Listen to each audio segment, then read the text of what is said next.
Here in New York City, outside Fordham University at Lincoln Center. This is in Midtown Manhattan. So this morning around 6 or 7 a.m., students in Fordham University here set up an encampment in the lobby of the campus.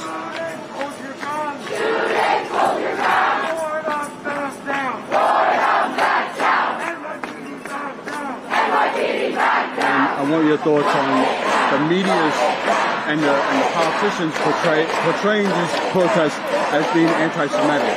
Right, that's very important. You know, we were in attendance in front of Columbia, inside of City College, many times during the past couple of weeks, and we admire these brave students for standing up for justice, and we are here in support of the students, and especially now this new wave here in Fordham, and we admire these students for standing up, and we are in support of them. And we are so disturbed when these students are being silenced and they are being attacked, criticized as anti-Semitic. This doesn't make any sense. This is false Zionist propaganda to manipulate the minds of the masses, to blindly support Israel. And this is unfair. This is unfair for the students that deserve freedom of speech. This is unfair for the Palestinian people who deserve our voice to speak up. And guess what? This is unfair to the Jewish people, because what is happening here is this conflation of anti-Zionism with anti-Semitism, conflating Judaism with Zionism, which has no connection, because Judaism is a religion, nothing about politics, and Zionism as a political movement does not represent the Jewish people, and certainly does not represent the Jewish religion. When you conflate the two, you make a statement. You are saying that all Jews support, God forbid, all these crimes committed to Palestine, and this is wrong. And this ends up by making all Jews accountable to all these crimes. And all of this is not only a catastrophe for the Palestinian people, but this is also a danger for the Jewish people. And we say, if you really are concerned for humanity, if you're concerned about the oppressed, you should speak up for Palestine. And if you're concerned about the Jewish people, you should stop the cause of this endless cycle of bloodshed, which is endangering everyone involved. The conflict, the root cause to the conflict here is not the difference of religion. We had differences of religion for the longest time. And we lived in peace in Palestine before the 1920s, before this movement of Zionism came in. It's the occupation of Palestine which is causing this endless cycle of bloodshed where everyone suffers. For the sake of everyone, we have to stop this in its entirety. Now, when we hear this slogan, from the river to the sea, Palestine should be free. True. This land should be free. This entire occupation should stop. But this is not about the annihilation of the Jewish people. Just stop the people and ask them, the people using this slogan. You know, I meet so many people complain about this slogan, from the river to the sea, being anti-Semitic, wanting to drive all the Jews into the sea. And I ask those people, did you ever approach any of those people using this slogan and ask them what this is all about? This is about the freedom of a people, of indigenous people that lived in the land, restore their rights, let the refugees return to the land, let the indigenous population choose their own government. And Jewish people would be far more safe with the Palestinian government than with this Israeli state of Israel, which is endangering everyone. Absolutely. And what do you think about why the U.S. is so involved and they won't cut ties with, like, these universities? They rather have the cops come in and you know, beat on protesters and arrest them, and students, I mean, than rather cut ties with weapons manufacturers and cut ties with Israel. Why do you think that is? Well, unfortunately, Zionist propaganda is massive. Intimidation is terrible. Whoever speaks up or whoever tolerates any opposition to Israel is, you know, intimidation is unbelievable, as we all know. Especially these people involved in this pro-Palestinian activism, especially recently on campus. You just have to witness what happens on campus, which explains to you almost everything. You know, people ask sometimes, how come there's not those masses of millions of people in the United States standing up for Palestine? Here you have Look what's happening on campus.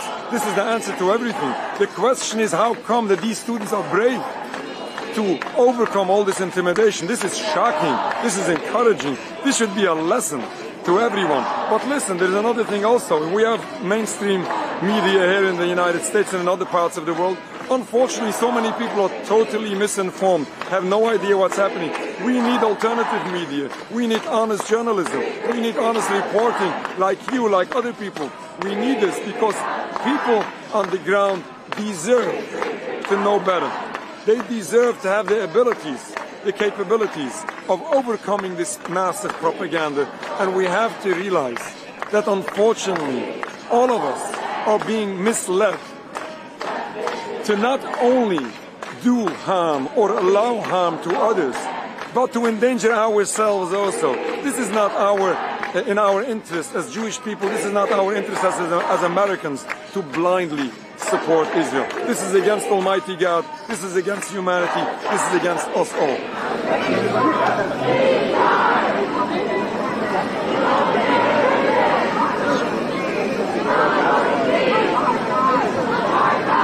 My name is Dr. Rabbi Elman. I'm adjunct faculty here at Fordham in the theology department. And I'm here to support the students and their right to protest, their right to demand transparency about university investments, their right to talk about their objection to this war in Gaza that's being funded by American tax dollars and American supporting munitions.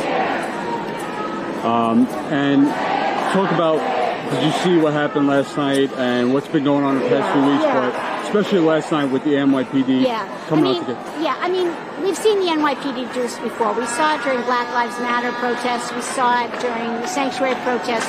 I was not up at Columbia, but I saw footage. I was appalled and horrified. And what's scary to me is that the hair trigger that the police are on right now can so easily jump into actually, physical harm. And the fact that people are using this kind of force for what are essentially peaceful demonstrations. I mean, they're loud, yes. Is it upsetting some people in class that they can't hear? Perhaps. But these are peaceful demonstrations. They do not require this kind of militarized response. And I think that, unfortunately, what we're seeing is that it's, the violence breeds the violence, and the recourse to policing becomes the default, and then it becomes the norm, and then it becomes the expectation. So I'm concerned that it's going to make things get more violent, and then people truly won't be safe. I don't think right now people have felt unsafe on this campus prior to this. I've actually talked to some students about that. I think what some people are feeling, and actually, to be fair, here at Fordham, I haven't seen much about the Israel-Palestine situation since in the fall semester up until just very recently. This particular demonstration, which, according to what's on the tents inside, is actually in solidarity with the encampments at other institutions.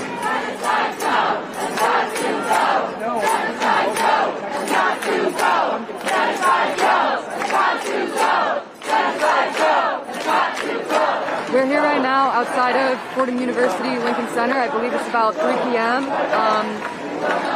Fordham University students, myself included, set up the Gaza Solidarity encampment at around 7 a.m. this morning. We laid out our demands. They're very simple. Number one, financial transparency. Number two, divestment from any and all entities related or complicit in Israeli apartheid. Number three, the university needs to call for a permanent ceasefire, an end to the occupation, and an end to the genocide. And our final demand is that Fordham University reinstate the Students for Justice in Palestine. That's why we're here. Those are our demands. We find it absolutely unconscionable that a university is actively profiting off of the genocide of over 34,000 people.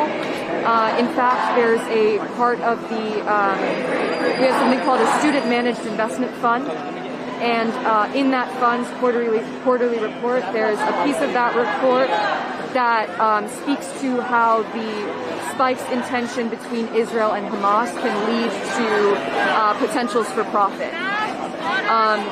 To me, to everyone here, that is unconscionable. It goes past complicity. It is an active sort of participation in genocide, and all of us here today as students, as faculty members, as just, community members realize that my friends inside who have gotten suspended, realize that my friends inside who have been, at the mercy of the threat of an NYPD raid virtually every hour, know that. I know that. I was in there facing the threat of an NYPD raid virtually every hour with an administration that was negotiating with us either not at all or completely in bad faith.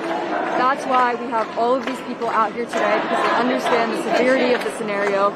They understand what this student movement means. They understand why we need to escalate for Gaza. That's what we're doing. And what do you think about the media?